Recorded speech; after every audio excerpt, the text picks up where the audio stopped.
What about the USMCA?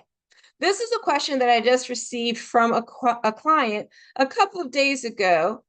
And thinking about that question, it made me think back about the companies that were exporting to Canada or Mexico. And mainly with regard to Canada, what I've just seen in recent months with some of the companies that I've worked with, where their focus has been on Canada. Some companies have continued to export to Canada and do well. And they were usually where they had a unique product and were in the med tech space or building safety without going into too much detail about those companies and their products.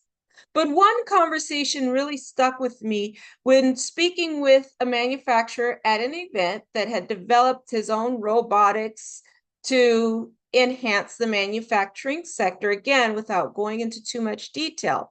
And this individual had received an award for being a small business exporter. And one of the things that he mentioned to me was, this year, my sales in Canada are basically at zero. And one of the things when we're looking at these differences in stories, I also went back. Let's look at some of the numbers.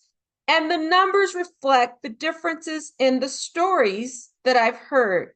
For example, some products, when we look at 2025, the most recent data available from January to July, we see where there's an increase in US exports to Canada of certain products compared to the same period, January to July of 2024. And then other products where you may see a decline. And that takes us back to that question, okay, if I'm exporting to Canada or even Mexico, what does this mean under the US-Mexico-Canada agreement?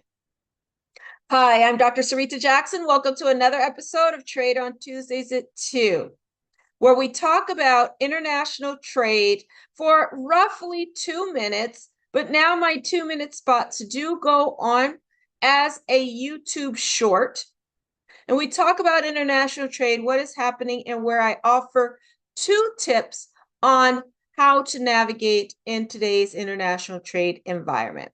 So with regard to that question about the USMCA, I did a Trade on Tuesdays at 2 episode talking about the US-Mexico-Canada agreement and what it means in 2025. And that clip will be added at the end of this episode where you can go and get details. But the main thing to remember is that even with all of this talk about reciprocal tariffs, as long as goods, especially those coming from Canada and Mexico into the United States, are USMCA compliant, then they can still enjoy the duty-free benefits and other benefits under the USMCA agreement.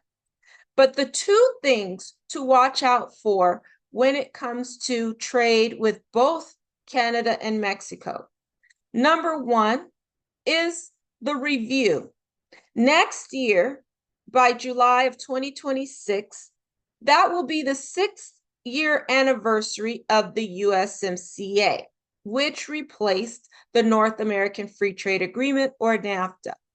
The agreement, the USMCA, will go under review next year, and we will see what will happen with the countries in terms of determining whether to extend the agreement and under what conditions. So that's number 1. And then number 2, to watch out, and if you have any concerns, last month in September, it was published in the Federal Register, a public hearing scheduled for November 17th. But for now, anyone that has any comments on the USMCA can submit comments. And I will include that information, the link, all of the details on how to go about submitting comments and participating in the process in the link below, in the description box below. Other than that, well, those are 2 things to watch out for when it comes to trade with Mexico and Canada. policy-wise, look at the USMCA review, follow that, which is scheduled for 2026, July of 2026, and the current process for public comment on the USMCA. Thank you for joining me on another episode of Trade on Tuesdays at 2.